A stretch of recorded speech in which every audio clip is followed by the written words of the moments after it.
तो आज का हमारा टॉपिक है जो आज की न्यूज़पेपर में आया है वो है Supreme Court to hear petitions against passing laws as money bills.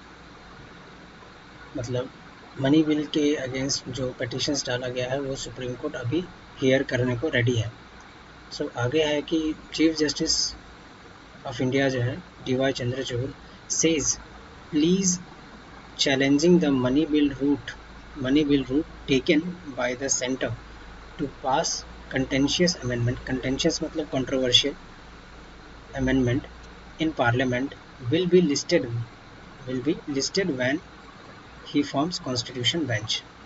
मतलब क्या है कि यहाँ पे DY चंद्रचूड़ जो चीफ जस्टिस ऑफ इंडिया है वो कहते हैं कि पार्लियामेंट के द्वारा जो कंट्रोवर्शियल रूट लिया गया है एक मनी बिल को अमेंड करने के लिए वो लिस्ट करेंगे तब जब वो एक कॉन्स्टिट्यूशनल बेंच फॉर्म करेंगे।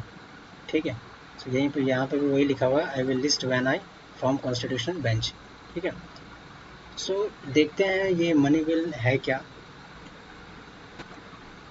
सो मनी बिल क्या है जिस पे इतना चर्चा चल रहा है और जिसके अगेंस्ट पिटीशन डाला गया है। सो मनी बिल जो है, money bill is any bill, money bill is that bill which deals exclusively with one or more money matters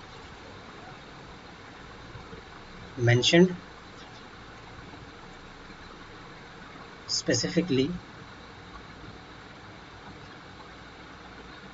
in the article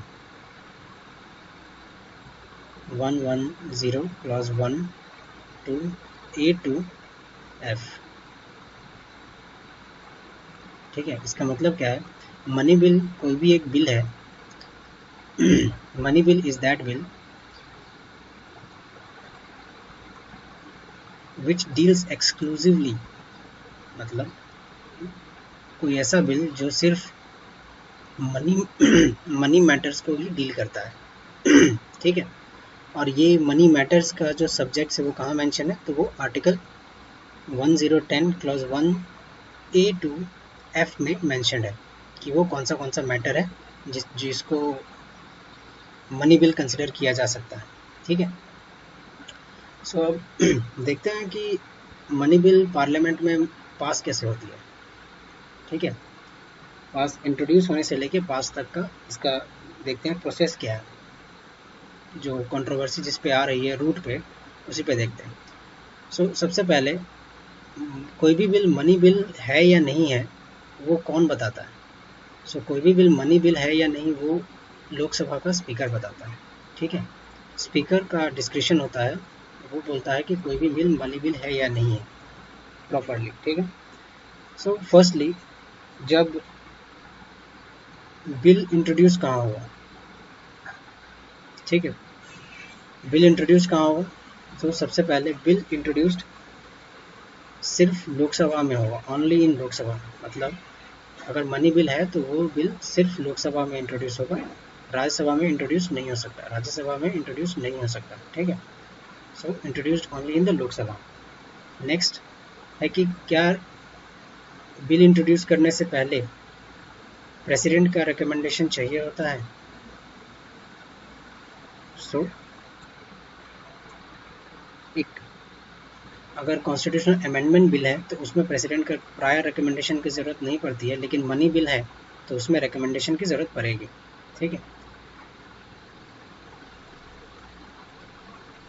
third में क्या है कि अब अगर इंट्रोड्यूस हो चुकी है तो मेजॉरिटी, कौन सी मेजॉरिटी चाहिए पार्लियामेंट में या लोकसभा में मनी बिल को पास करने के लिए। तो सो सिंपल है कि सिंपल मेजॉरिटी ही चाहिए होती है, कोई ज़्यादा नहीं। सिंपल मेजॉरिटी मतलब 50% of present and voting members. ठीक है। सो अगर 100 लोग वोट कर रहे हैं तो अगर 51 लोग अगर वोट कर देंगे पास करने के लिए तो ये बिल पास हो जाएगा। ठीक है, हमने इतना देखा। अब आगे देखते हैं कि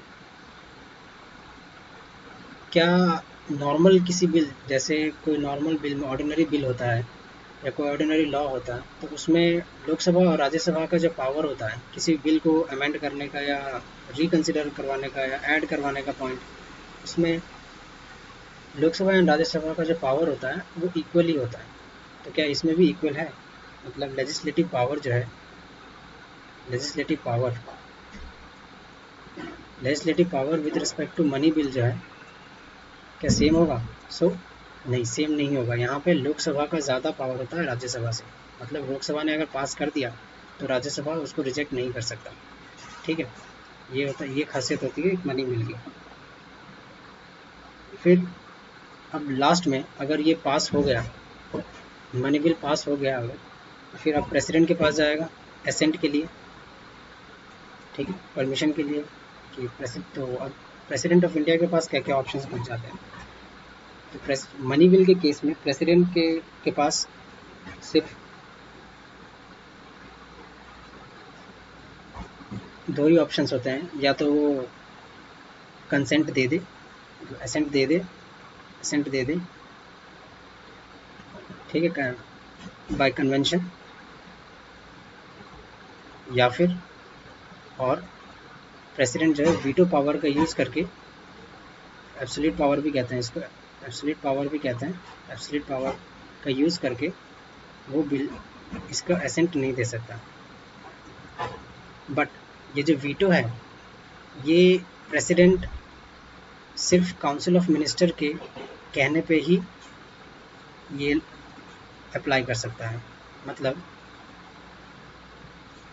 वीटो पावर यूज़ करने के लिए काउंसिल ऑफ मिनिस्टर को एडवाइस करना होगा, तभी ये यूज़ कर सकते हैं। ठीक है, तो काउंसिल ऑफ मिनिस्टर नहीं बोलेगा तो ये काउंसिल ऑफ मिनिस्टर कौन है? शॉर्ट ऐसे समझ लीजिए, गवर्नमेंट ही है। ठीक है, सो ये था हमारा पूरा मनी बिल से related topic. Okay, so thank you.